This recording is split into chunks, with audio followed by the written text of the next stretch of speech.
আসসালামু আলাইকুম এভরিওয়ান, চলে আসলাম নতুন একটি ভিডিও নিয়ে। আজকে মুরগি রান্না করব। প্রথমে তেল গরম করে নিলাম, এর মধ্যে পেঁয়াজ কুচি তেজপাতা দিয়ে ভালো মতো নেড়ে চেড়ে ব্রাউন করে নিব। এখন মশলা বাটা দিয়ে দিব।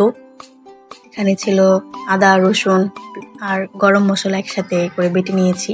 ভালো মতো নেড়ে চেড়ে এর মধ্যে একটি প্যাকেট মশলা দিয়ে দিলাম।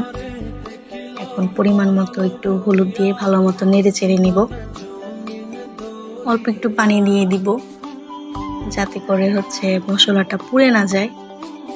ভালো মতো একটু নেড়ে চেড়ে পানিগুলো মশলার সাথে মিক্সড করে নিব। মেশানো হয়ে গেছে পানিটা। এখন এখানে পরিমাণ মতো ঝাল দিয়ে দিব।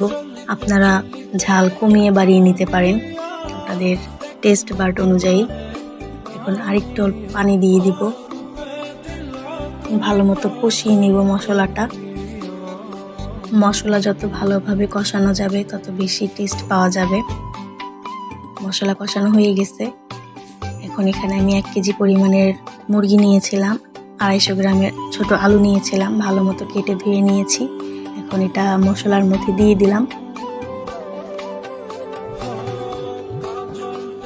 মশলার মধ্যে দিয়ে দিয়েছি সবগুলো। এখন ভালো মতো নেড়ে চেড়ে মাখিয়ে নিব। মশলাটা যেন আলু এবং মুরগির গায়ে ভালো মতো মাখানো হয় সেই দিকটা লক্ষ্য রাখতে হবে। এখানে পানি দেওয়ার কোনো প্রয়োজন নেই। মুরগি থেকে যেই পানিটা উঠবে সেই পানি দিয়েই মুরগিটা কষানো হয়ে যাবে। মুরগি হোক, মাছ হোক, যে কোনো তরকারি হোক, আপনারা যত ভালোভাবে কষিয়ে নেবেন খেতে খুব ভালো লাগবে। আর কষানো হয়ে গেছে।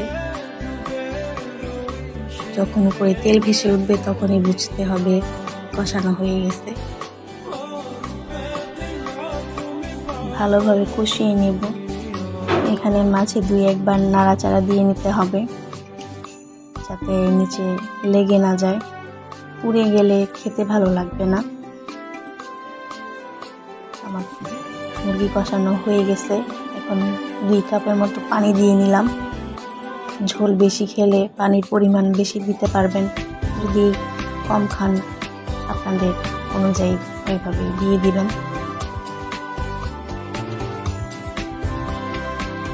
তো এখন দিয়ে দিব ঢাকনা। ঝোল দেওয়া হয়ে গেছে আমার, বলক চলে এসেছে। এখন নামানোর আগে গরম মশলা